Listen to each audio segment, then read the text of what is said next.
Greetings to everyone. Welcome back to Nkandla. It's time. Today I want to share something unique, a moment to dive deep into South Africa's history, told by none other than former President Jacob Zuma. Now, I know we have always been told that he is a controversial figure, and many of us know him through headlines focused on his political challenges. But here's something that often gets missed. Jacob Zuma is indeed a captivating storyteller, and his recounting of South Africa's history is engaging. He brings in personal anecdotes, indigenous perspective, and a first-hand understanding of significant events, often sharing details that others might overlook. His storytelling style is relatable to many South Africans as he frames historical narratives with cultural insights and humor. Listening to different perspectives, especially from someone who has been deeply involved in the country's political landscape, can offer a unique lens on history. So I encourage you to listen with an open mind. Sometimes hearing history from someone who lived it gives you a whole new insight. Let's set aside any preconceived notions and take in this story for what it is, a chance to understand the pace of South Africa's past straight from someone who experienced it. This was taken when we were celebrating the birthday of the ANC.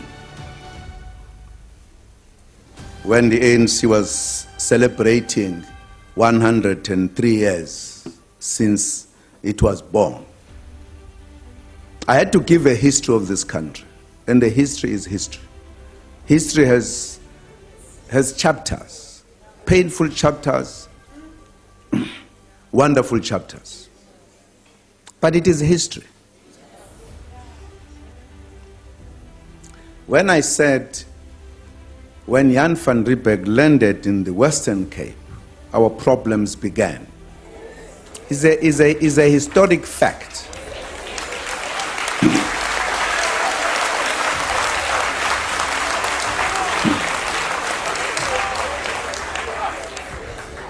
Now, I always avoid giving the details of the history, but it's not necessary. When he landed, there were residents here, in this very city, who were established here. The Cohen son, they were living here, and they welcomed him warmly. And he established himself. They were together. Somewhere, somehow, a tension began. And there were wars that were fought. They were removed here forcefully from their area.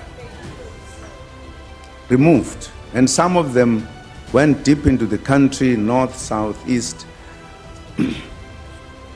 And the wars began because after the population arriving in South Africa grew. It is written down, it's not me concocting it. There were 8 major wars that were fought in the Eastern Cape. I didn't write that. We are not counting other small wars.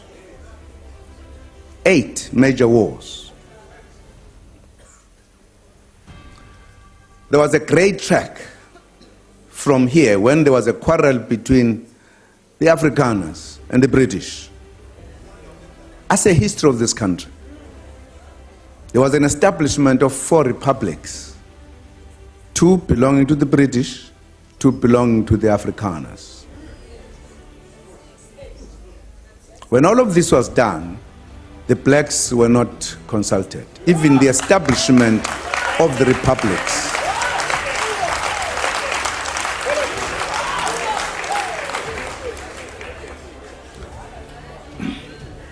The clash between the Afrikaners and the British continued. There is no part of the country that there were no clashes. With the British, with the Afrikaners. Some are big and known, some are not known. The Zulus fought the British, and the major one was at Nkandla. The Afrikaners fought the Zulus, and what you call the Brald River.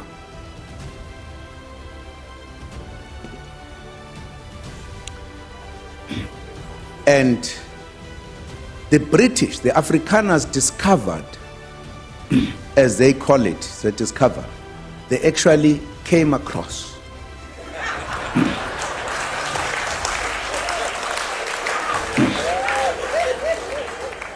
mineral resources.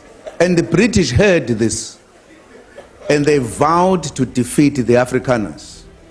And there was an Anglo-Boer war. I say history of this country. Very bitter war. We all participated on either side. Only now, when we are correcting history, we are calling it a South African war because we all died in that war. At the end of that war, the English-speaking and the Afrikaners met to negotiate and agreed the four republics should be combined, and took very important decisions. Where will the parliament be as part of compromises? It will be in Cape Town. Where will the administrative city, Pretoria? Where will be the judiciary? Orange Free State in Bloemfontein. And one of the decisions, when these two met, was that you will have, therefore, a union of South Africa. The government, who should be elected at all times, but the black people would not participate in that process.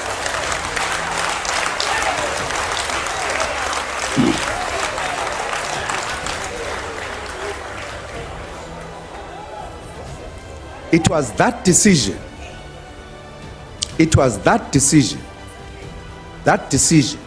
that made the black people to make a call to meet in Mangaung in Bloemfontein to discuss what we called the national calamity, that the indigenous people are not to be part of governing this country.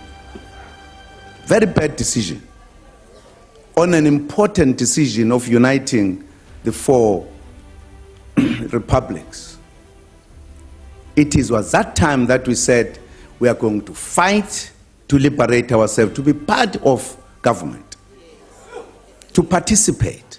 You must know, because this country was still under British colonialism fully. There were delegations that went to England to raise the matters. We did not want to fight. We wanted to be part of the process to govern this country.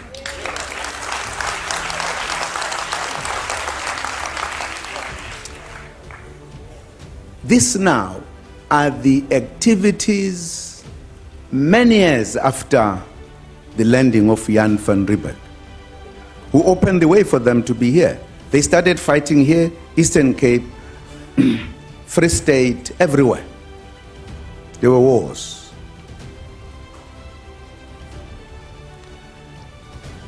And again, after many years, we said, but what type of a country do we want? Because we must be clear, if we say we want a non-racial South Africa, what are we talking about? That's why the meeting in 1955, wherein everyone in this South Africa, including government, was invited to say what type of a country do we want.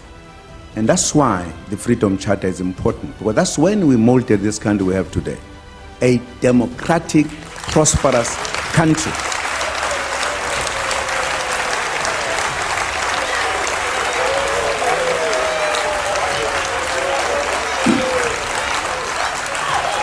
Important in that gathering is a preamble of the Freedom Charter That is the basic policy of the ruling party, where we said, we the people of South Africa declare for all to know that South Africa belongs to all who live in it, black and white.